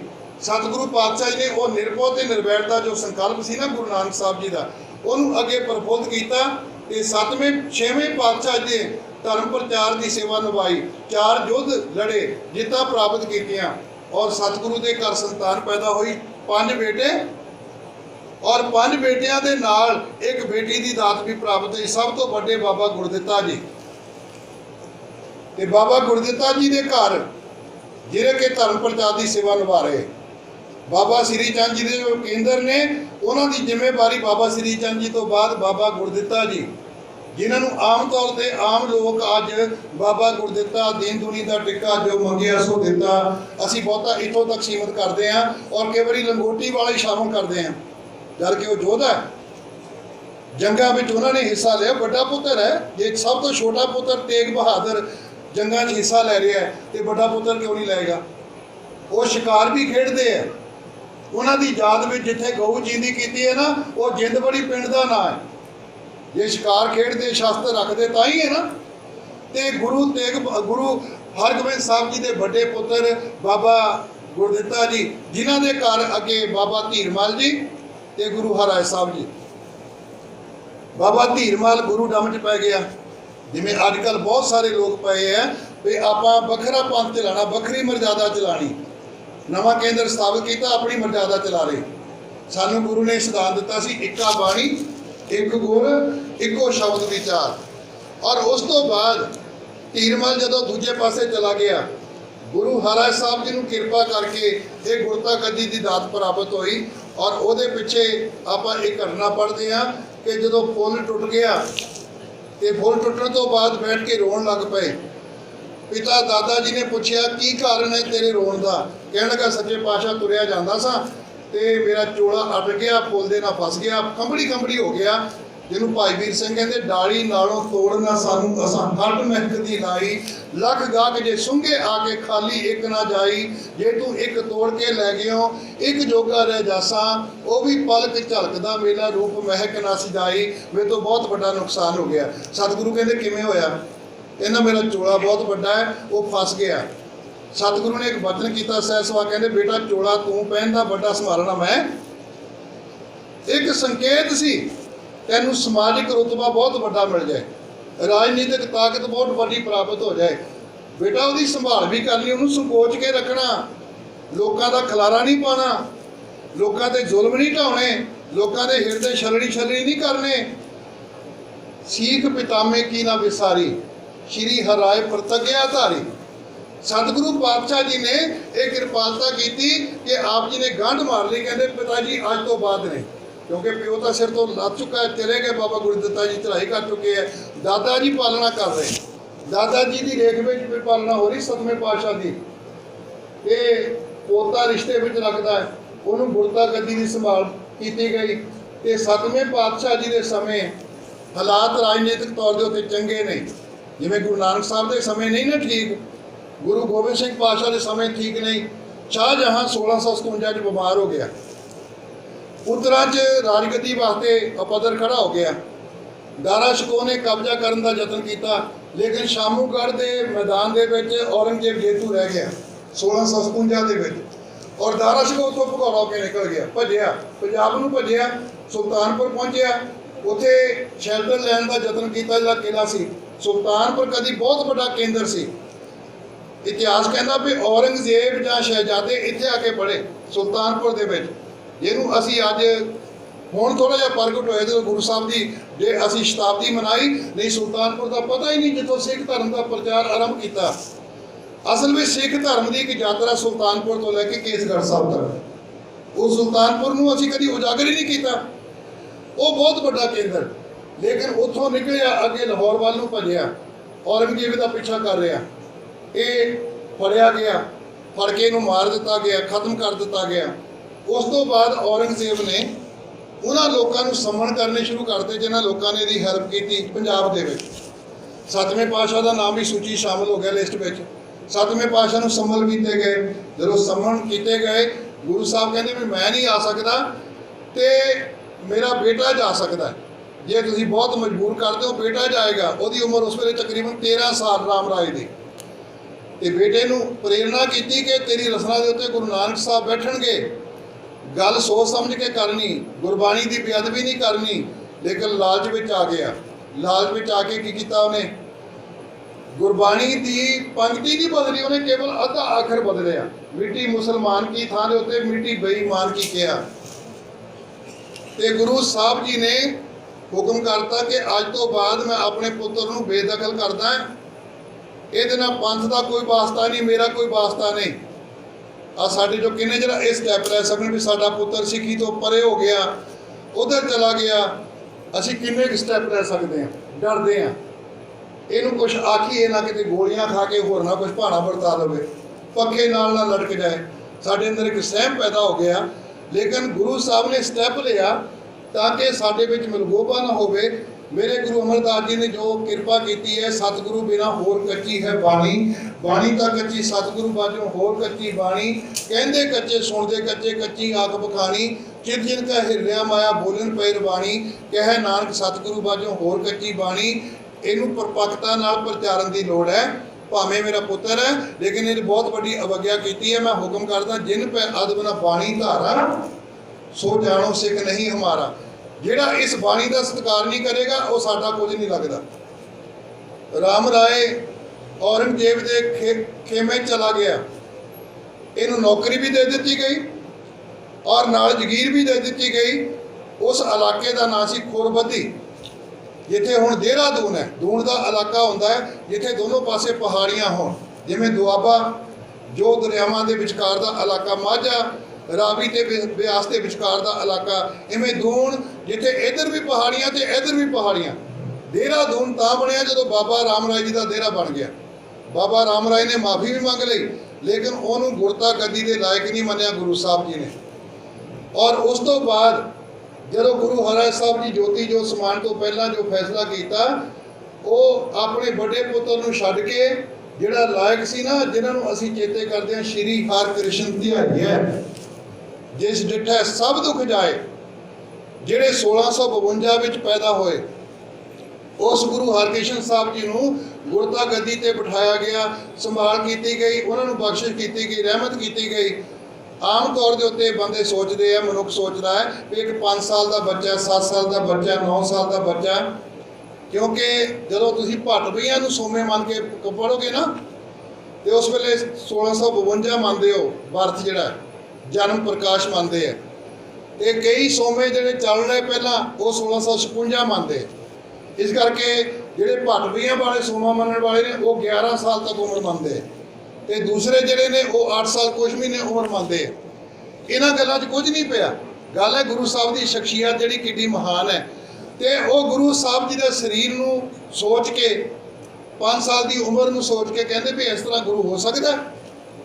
ਪਰ ਭਾਈ ਗੁਰਦਾਸ ਸਾਹਿਬ ਜੀ ਨੂੰ ਪੜ੍ਹੋ। ਭਾਈ ਗੁਰਦਾਸ ਸਾਹਿਬ ਜੀ ਕਹਿੰਦੇ ਜਿਹੜਾ ਹੀਰਾ ਨਾ, ਉਹ ਦੇਖਣ ਨੂੰ ਬਹੁਤ ਛੋਟਾ ਹੁੰਦਾ, ਉਹਨੂੰ ਹੱਥ 'ਤੇ ਰੱਖੋਗੇ, ਜੇਬ 'ਚ ਪਾਓਗੇ, ਨਾਲ ਲੈ ਕੇ ਚੱਲੋਗੇ, ਕੋਈ ਭਾਰ ਨਹੀਂ ਲੱਗਣਾ।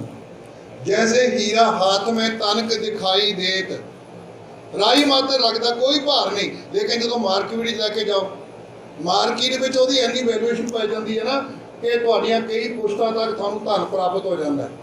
ਗੁਰੂ ਹੀਰੇ ਵਰਗਾ ਹੈ, ਗੁਰ ਸਾਗਰ ਰਤਨੀ ਭਰਪੂਰੇ। ਗੁਰੂ ਐਡਾ ਵੈਲਿਊ ਵਾਲਾ ਹੈ ਕਿ ਉਹਦੇ ਜੀਵਨ ਦੇ ਵਿੱਚ ਉਹ ਗੁਣ ਨੇ ਜਿਹੜੇ ਖਰੀਦੇ ਨਹੀਂ ਜਾ ਸਕਦੇ। ਕੰਚਨ ਸਿਉ ਪਾਈਆ ਨਹੀਂ ਤੋਲ, मन दे राम लिया है मोल। जैसे हीरा हाथ में तनक दिखाई देत, मोल की है दमकन भरत भंडार जी। दमकन कहते दमड़िया नूं जदों मुल पैंदा ना, दमड़िया नाल जेबां भर जांदियां, घर भर जांदा है। गुरु हीरे वर्गा है। पुराने जमाने जदों व्यापारी तुरदे सी ते व्यापारी की करते सी, जे तां क्योंकि उस वेले क्वाइन हुंदे सन, सिक्के हुंदे सन, बोरियां भर के कित्थे चुकण, खच्चरां लैणियां पैणियां, नाल घोड़े लैणे पैणे।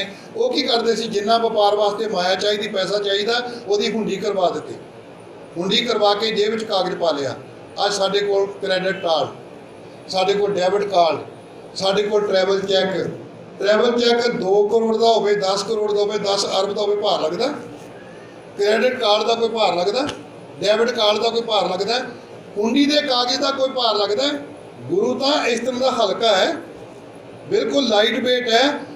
तुसी जप जी चेते कर लिया, तुसी गुरु ग्रंथ साहब सारा चेते कर लो, सुखमनी साहब चेते कर लो, कभी भार लग्या? भी आके बंदा मैनू जप जी साहब का बड़ा भार लग रहा है, सगों बंदा सौखा होके अमृत वेले उठता है, नाले कामकार करी जाता, नाले जप जी का पाठ करी जाता। माँ रोटियां पकाई जाती, नाले देखो ना बीबी अमरो प्रसादा दुध रिड़क रही है, नाल दी नाल पानी पड़ रही है। जे भार लगता हो फिर पानी किवें पड़े बंदा? इस करके जैसे बर बांधे हुंडी लगत न भार कश, जैसे बर बांधे हुंडी लगत न भार कश, आगे जाए पाइयत लखमी अपार जी। क्रेडिट कार्ड की किते भी तुसी वरतों कर सकते हो, डेबिट कार्ड का किते भी कैश ले सकते हो, ट्रैवल चैक नूं किते भी तुसी क्लीयर करा सकते हो, तुहाडे कोल कोई भार नहीं लगेगा। जदों तुहाडे कैश कराओगे ना, तुहाडे कोल किन्नी माया आ जाएगी। सतगुरु कहते शब्द तो गुरु का क्रेडिट कार्ड है, ये तो हुंडी है, इनू जिन्ना चक के तुर सको, थानू कोई भार नहीं लगना। सदों गुर मेरे संग सदा है नाले, सिमर सिमर ते सदा संभाले। गुरु हरकृष्ण साहब के शरीर नूं ना वेखो, वो हुंडी करवाई गुरु हरराय साहब जी ने सिखा दे ना। एडा धनवान, एडी शख्सियत महान, ते सतगुरु पातशाह की गल नूं सिद्धांत नूं भाई गुरदास जी कहते जैसे हीरा हाथ में तनक दिखाई देत, मोल किए दमकन से भरत भंडार जी। जैसे बर बांधे हुंडी लगत न भार कश, आगे जाए पाइयत लखमी अपार जी। एक होर एग्जाम्पल दी कहते जैसे बट बीज अत सूखम स्वरूप होत। हुण पुराने जमाने च कम्यूनिटी हाल हुंदे सी, मैरिज पैलस हुंदे सी, जदों किते बरातां आणियां ते पिपल थले बोड़ थले, जदों पंचायत ने फैसले करने बोड़ा ते पिपलों के थले, दरख्तों के थले, क्योंकि वह बीज किन्ना के बहुत छोटा जिहा लेकिन आकार किड्डा बड़ा, जिहदे थले सारा नगर समा जाता है, लुकाई समा जाती है। गुरु का आकार देखने में बहुत छोटा लग रहा है, लेकिन जदों संभाल करते हैं देखो ना, उन्होंने चेते करो कभी जदों भगत नामदेव जी चुक के मंदिर तो बाहर सुटिया, मंदिर के पिछे चले गए, मंदिर के पिछे जाके अपने दादे नूं चेते किया, मूहे होए जो मुकत देहोगे मुकत ना जाना कोयला। कहते रब नाल गल्लां होईयां, क्योंकि सीधियां गल्लां तुसीं पढ़ो, तू कौन रहे, साक्षात रूप में दर्शन करके ते गल्लां होईयां ते रब कहन लगा भी तू इत्थे की करन आया सी? भगत राम जी कहते मैं तेनों पूजन वास्ते आया सी। कहते पूजन वास्ते आया सी, जिदन का यह पुजारी दे बस पे तो कभी मैनू नहीं अंदर वड़न दिंदा। गुरुद्वारे पुजारियों के बस ना पा दिओ, ना गुरु रहना, ना गुरमत का सिद्धांत रहना, ना रहत मर्यादा रहनी। ये तो मैनू नहीं कभी अंदर एंटर होने देंदे, तू की करना आया? तो चुक के बाहर सुट दिता। लेकिन गुरु नानक ने, गुरु हरकृष्ण साहब जी ने ऐसी कृपा की बोड़ वांगू शां कि भगत नामदेव जी ने चुक के टिका दिता। कहते रब हसिया बहुत, जदों रब हसिया ना, भगत नामदेव जी कहने लगे मेरी बेइज्जती की गई, चुक के निरादरी की गई, बाहर सुटता गया, तुसीं हस रहे हो। रब कहता जिस समय की मैं उड़ीक कर रहा था ना, वो समा आ गया। कहते किहड़ा समा मेरी बेइज्जत होने का, इज्जत खुआर होने का? कहते नहीं, मैं सोच रहा सा करो तेनों हंकारी लोग धक्का मार के मंदिर चो बाहर सुटन, मैं तेन चुक के गुरु ग्रंथ साहब चुका दें, जो मुड़ के तेन कोई धक्का ना मार सके, जिथों तेरी निरादरी ना कर सके। गुरु हरकृष्ण साहब वो शख्सियत है जो दिल्ली दे विच मनुखता नूं गलबकड़ी च लै रहे, जदों लोग नेड़े नहीं खड़ते। तुसीं हुण साडा तजर्बा हो चुका हर बंदे का, माँ की डैड बॉडी पे पुलिस कह रही, प्रशासन कह रहा, डॉक्टर कह रहे इहदा संस्कार करो, कहते नहीं साडा कोई वास्ता नहीं, आपे कर दो तुसीं। पुत्र इनकार कर रहे, रिश्तेदार इनकार कर रहे, लेकिन गुरु के लाल उस वेले भी तत्पर ने। गैस ऑक्सीजन का प्रबंध कर रहे, लंगर का प्रबंध कर रहे, दवाइयां का प्रबंध कर रहे, पानी का प्रबंध कर रहे। ये कित्थों मिली सानू? श्री हरकृष्ण ध्याई है जिस डिठे सब दुख जाए। जिहड़े दुनिया के दर्दां नूं वेखण वाले, मनुखता के दर्द नूं महसूस करन वाले सतगुरु पातशाह ने कृपा की कि वो बोड़ वर्गे ने, विशाल ने, नोबल फो ने, उदार चित ने। तैसे गुरबचन सच्चन गुर सिखन में जानिए महात्म गए हर द्वार जी। जो रब नाल साझ बन जाती ना शब्द राही, फिर पता लगता गुरु अंगद पाई लेना ਗੁਰੂ ਨਾਨਕ ਬਣਿਆ ਕਾਹਦੇ ਨਾਲ? ਸ਼ਬਦ ਰਾਹੀਂ।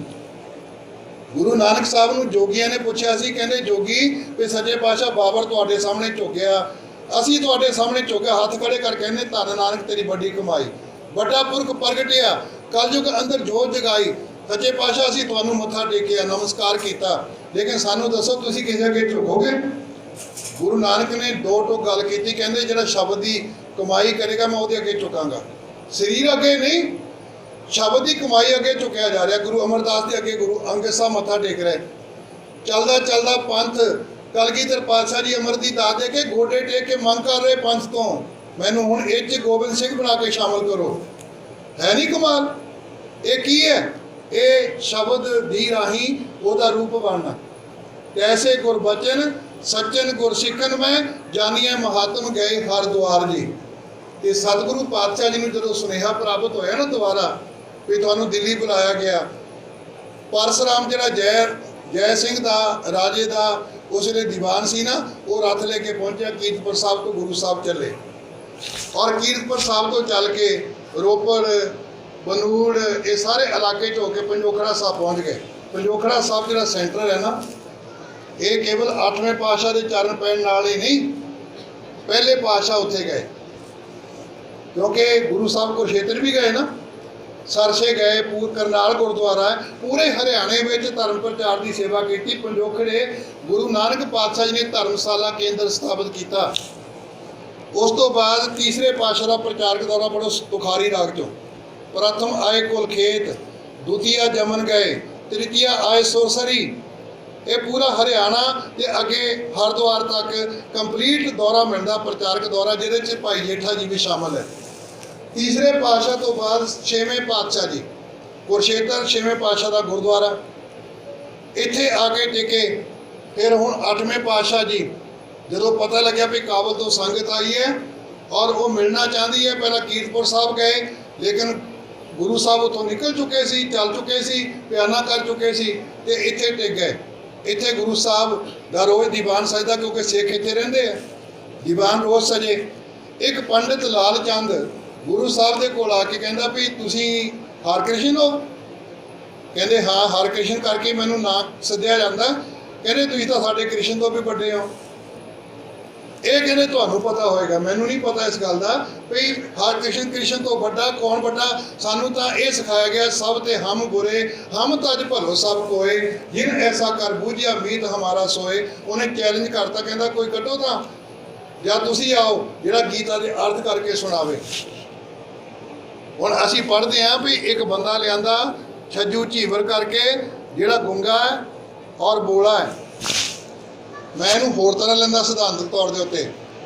ਕੈਟੇਗਰੀ ਵਾਈਜ਼ ਦੇਖੋ ਨਾ, ਸ਼ੂਦਰਾਂ ਨੂੰ ਨਾਮ ਜਪਣ ਦਾ ਅਧਿਕਾਰ ਨਹੀਂ, ਜੇ ਕਿਤੇ ਜਪ ਲਿਆ ਨਾ ਉਹਦੀ ਜ਼ੁਬਾਨ ਕੱਟ ਦੇਣੀ, ਉਹ ਗੁੰਗੇ ਹੀ ਆ ਵਿਚਾਰੇ, ਜਿਨ੍ਹਾਂ ਦੀ ਜ਼ੁਬਾਨ ਚੱਲ ਹੀ ਨਹੀਂ ਸਕਦੀ, ਜਿਨ੍ਹਾਂ ਦੀ ਜ਼ੁਬਾਨ ਕੁਝ ਕਹਿਣ ਜੋਗੀ ਨਹੀਂ ਧਾਰਮਿਕ ਤੌਰ ਦੇ, ਤੇ ਉਹ ਗੁੰਗੇ ਨਹੀਂ ਤਾਂ ਹੋਰ ਕੀ ਹੈ। ਜਿਹਨਾਂ ਨੂੰ ਬੋਲਣ ਦੀ ਇਜਾਜ਼ਤ ਨਹੀਂ, ਉਸ ਪੱਖ ਤੋਂ ਗੁੰਗਾ ਹੈ। ਜੇ ਕੰਨਾਂ 'ਚ ਕਿਤੇ ਨਾਮ ਸੁਣ ਲਿਆ ਨਾ, ਕੰਨ ਬੰਦ ਕਰ ਦਿਓ, ਇਹਦੇ ਸ਼ੂਦਰ ਜਾਤੀ ਵਿੱਚੋਂ ਇਹਦੇ ਸਿੱਕਾ ਢਾਲ ਕੇ ਪਾ ਦਿਓ, ਉਹ ਬੋਲਾ ਨਹੀਂ ਤੇ ਹੋਰ ਕੀ ਹੈ। ਇਹ ਗੁਰੂ ਨਾਨਕ ਦੀ ਕਿਰਪਾ, ਜਿਹਨੇ ਸਾਡੇ ਕੰਨ ਵੀ ਖੋਲੇ ਤੇ ਅੱਖਾਂ ਵੀ ਖੋਲੀਆਂ, ਸਾਡਾ ਮੂੰਹ ਵੀ ਖੋਲਿਆ। ਜਬ ਲਗ ਦੁਨੀਆ ਰਹੀ ਹੈ ਨਾਨਕ, ਕਿਛ ਸੁਣੀਏ ਕਿਛ ਕਹੀਏ। ਦੇਖੋ ਨਾ, ਅੱਜ ਵੱਡੇ ਤੋਂ ਵੱਡੇ ਖੂਨ ਖਰਾਬੇ ਹੁੰਦੇ, ਫਿਰ ਟੇਬਲ ਤੇ ਬਹਿੰਦੇ, ਤੇ ਗੁਰੂ ਨਾਨਕ ਪਹਿਲਾਂ ਹੀ ਗੋਸ਼ਟੀ ਕਰਦਾ ਹੈ, ਸਿੱਧਾ ਨਾਲ ਗੋਸ਼ਟੀ, ਪੀਰਾਂ ਨਾਲ ਗੋਸ਼ਟੀ। ਇਹਨੂੰ ਟੇਬਲ ਟਾਕ ਆਖਦੇ ਆਪਾਂ ਅੱਜ, ਜਿਹੜੀ ਗੋਸ਼ਟੀ ਹੈ, ਕਨਵਰਸੇਟ ਕਰਨਾ, ਬੈਠ ਕੇ ਗੱਲਬਾਤ ਕਰਨੀ। ਤੇ ਗੁਰੂ ਸਾਹਿਬ ਕਹਿੰਦੇ ਇਹਨਾਂ ਖੂਨ ਖਰਾਬਾ ਕਰਨ ਤੋਂ ਬਾਅਦ ਵੀ ਬੈਠ ਕੇ ਗੱਲ ਕਰਨੀ। ਦੇਖੋ ਨਾ 71 ਦੀ ਜੰਗ ਜਿਹਨਾਂ ਨੇ ਵੇਖੀ ਮੇਰੇ ਹਾਣੀਆਂ ਨੇ, ਕਿੰਨਾ ਖੂਨ ਖਰਾਬਾ ਹੈ ਬੰਗਲਾਦੇਸ਼ 'ਚ, ਪਾਕਿਸਤਾਨ ਬਾਰਡਰ ਦੇ ਉੱਤੇ। ਲੇਕਿਨ ਉਹ ਤੋਂ ਬਾਅਦ ਸ਼ਿਮਲਾ ਸਮਝੌਤਾ ਦੇਖਣ ਜਾਂਦੇ ਲੋਕ ਜਿੱਥੇ ਹੋਇਆ, ਬੈਠ ਕੇ ਟੇਬਲ ਤੇ ਗੱਲ ਕੀਤੀ ਭੁੱਟੋ ਨੇ ਤੇ ਇੰਦਰਾ ਗਾਂਧੀ ਨੇ। ਜੇ ਪਹਿਲਾਂ ਹੀ ਗੱਲਬਾਤ ਕਰ ਲਓ, ਖੂਨ ਖਰਾਬਾ ਕਿਉਂ ਹੋਵੇ, ਲੋਕਾਂ ਦੇ ਬੱਚੇ ਕਿਉਂ ਮਾਰਨ, ਲੋਕ ਮੌਤ ਦੇ ਘਾਟ ਕਿਉਂ ਉਤਰਨ। ਤੇ ਸਤਿਗੁਰੂ ਪਾਤਸ਼ਾਹ ਦੇ ਸਾਹਮਣੇ ਚੈਲੰਜ ਕੀਤਾ, ਉਹਨੇ ਲਿਆਓ। ਤੇ ਗੁਰੂ ਸਾਹਿਬ ਦੇ ਗੁਰੂ ਕੇ ਸਿੱਖ ਨੇ ਨਾ ਸੰਸਕ੍ਰਿਤ ਦੇ ਵਿੱਚ ਅਰਥ ਕੀਤੇ। ਇਹ ਕਿਹੜੀ ਦੇਣ ਸੀ? ਗੁਰੂ ਅੰਗਦ ਸਾਹਿਬ ਦੇ ਸਕੂਲ ਦੀ, ਗੁਰੂ ਅੰਗਦ ਸਾਹਿਬ ਦੇ ਵਿਦਿਆਲੇ ਦੀ, ਕਿ ਜਿਨ੍ਹਾਂ ਲੋਕਾਂ ਨੂੰ ਕਦੀ ਸੋਚਿਆ ਵੀ ਨਹੀਂ ਜਾ ਸਕਦਾ ਵੀ ਸੰਸਕ੍ਰਿਤ ਵੀ ਪੜ੍ਹਨਗੇ, ਇਹ ਭਾਸ਼ਾਵਾਂ ਵੀ ਪੜ੍ਹਨਗੇ।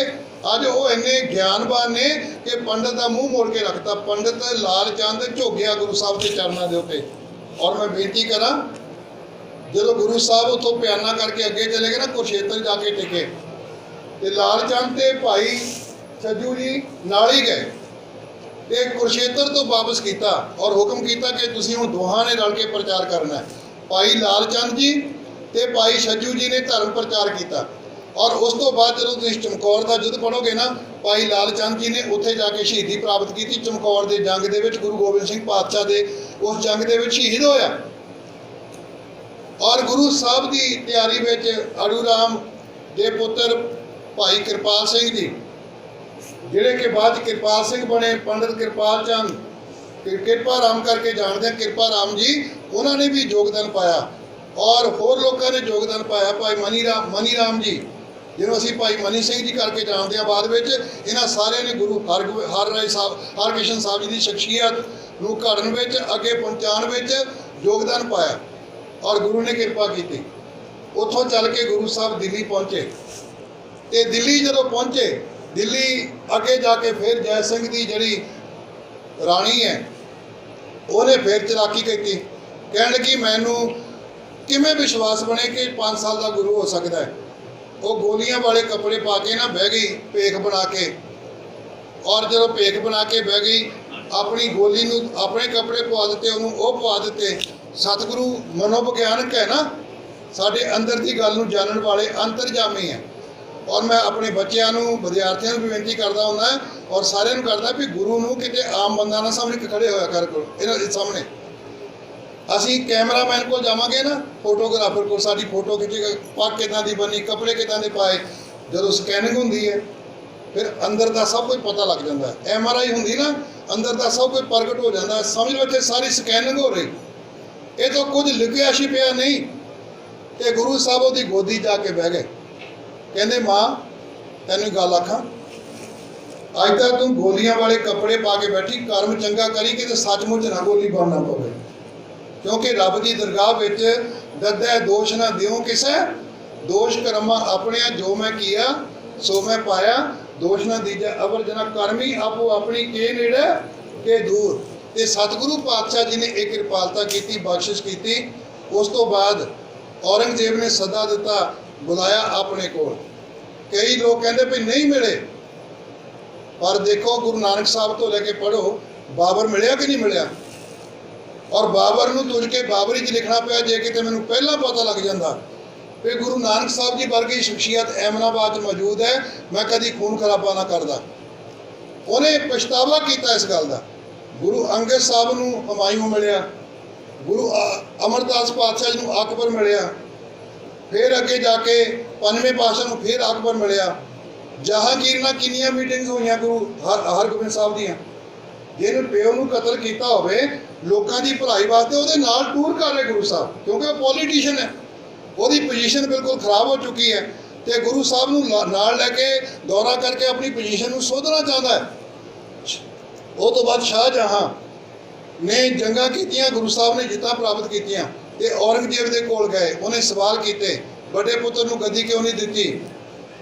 ਔਰ ਔਰੰਗਜ਼ੇਬ ਦੇ ਦਰਬਾਰ ਵਿੱਚ ਕੋਈ ਮੂਹੜੇ ਤੇ ਨਹੀਂ ਬੈਠ ਸਕਦਾ ਸੀ।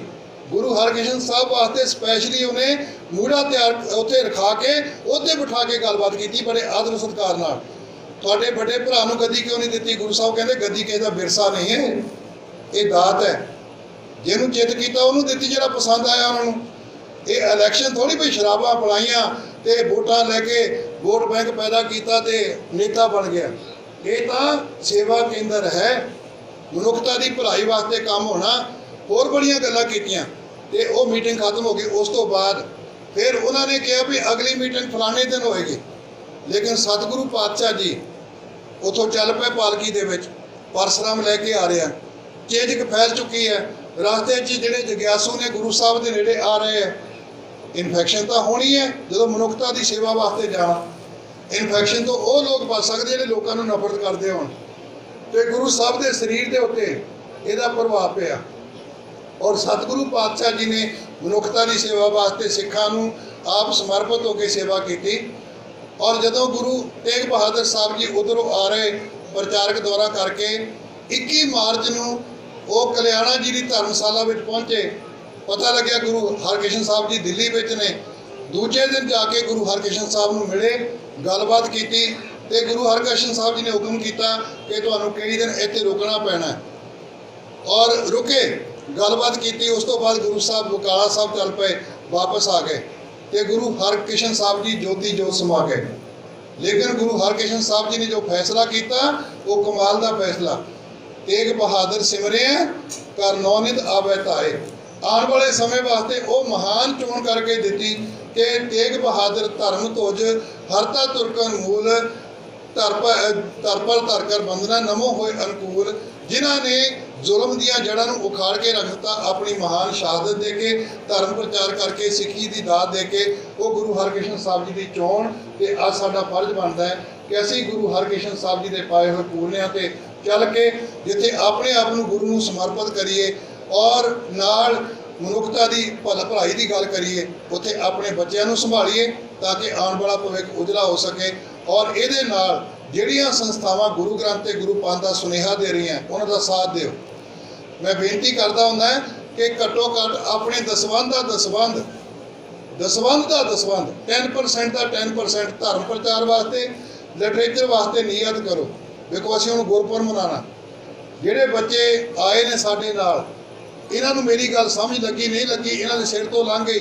ਲੇਕਿਨ ਜੇ ਪੈਂਫਲੇਟ ਲੈ ਕੇ ਜਾਂਦੇ ਗੁਰੂ ਹਰਕ੍ਰਿਸ਼ਨ ਸਾਹਿਬ ਦੇ ਸੰਬੰਧ ਵਿੱਚ ਪਏ ਹੋਣ ਤੇ ਇਹ ਬੱਚੇ ਪੜ੍ਹਨ, ਇਹਨਾਂ ਦੀ ਲੈਂਗੁਏਜ ਵਿੱਚ ਹੋਵੇ, ਭਾਸ਼ਾ ਵਿੱਚ ਹੋਵੇ। ਹਰ ਗੁਰਪੁਰਬ ਦੇ ਉੱਤੇ ਯਤਨ ਕਰੋ ਕਿ ਪੈਂਫਲੇਟ ਛਪਾ ਕੇ ਰੱਖੋ, ਛਬੀਲ ਤੋਂ ਜਲ ਵੀ ਛਕਣ ਤੇ ਨਾਲ ਲਿਟਰੇਚਰ ਵੀ ਲੈ ਕੇ ਜਾਣ। ਨਹੀਂ ਤਾਂ ਤੁਸੀਂ ਸਰਵੇ ਕਰਕੇ ਵੇਖ ਲਿਓ ਕਿ ਛਬੀਲਾਂ ਤੋਂ ਜਲ ਛਕਣ ਤੋਂ ਬਾਅਦ, ਲੰਗਰ ਛਕਣ ਤੋਂ ਬਾਅਦ ਪੁੱਛ ਕੇ ਵੇਖੋ 95% ਬੱਚਿਆਂ ਨੂੰ ਤੁਸੀਂ ਅੱਜ ਕਾਹਦੇ ਵਾਸਤੇ ਆਏ, ਕੋਈ ਜਵਾਬ ਨਹੀਂ ਉਹਨਾਂ ਬੱਚਿਆਂ ਕੋਲ, ਪਤਾ ਨਹੀਂ। ਲੰਗਰ ਛਕਿਆ ਤੇ ਘਰ ਵਾਪਸ ਚਲੇ ਗਏ। ਤੇ ਗੁਰੂ ਸਾਹਿਬ ਦਾ ਗਿਆਨ ਸਾਨੂੰ ਲਿਟਰੇਚਰ ਤੋਂ ਪ੍ਰਾਪਤ ਹੋਣਾ, ਮਨੁੱਖਤਾ ਤੋਂ ਪ੍ਰਾਪਤ ਹੋਣਾ। Sahibzada Jujhar Singh government missionary college Chaunta Kalan Ropar, ਜਿੱਥੋਂ ਬੜੇ ਵੱਡੇ ਪ੍ਰਚਾਰਕ ਅੱਜ ਕੌਮ ਦੀ ਸੇਵਾ ਨਿਭਾ ਰਹੇ ਨੇ, ਪੜ੍ਹ ਕੇ। ਭਾਈ ਅਮਰੀਕ ਸਿੰਘ ਚੰਡੀਗੜ੍ਹ, ਭਾਈ ਪਿੰਦਰਪਾਲ ਸਿੰਘ, ਇਹ ਸਾਰੇ ਉੱਥੋਂ ਦੇ ਵਿਦਿਆਰਥੀ ਨੇ ਤੇ ਅੱਜ ਵੀ ਉਹ ਕਾਲਜ ਯਤਨਸ਼ੀਲ ਹੈ ਆਪ ਜੀ ਨੂੰ ਇਹ ਸਾਰਾ ਕੁਝ ਕਰਨ ਦੇ, ਆਪ ਸੰਗਤਾਂ ਦੇ ਸਹਿਯੋਗ ਦੇ ਨਾਲ।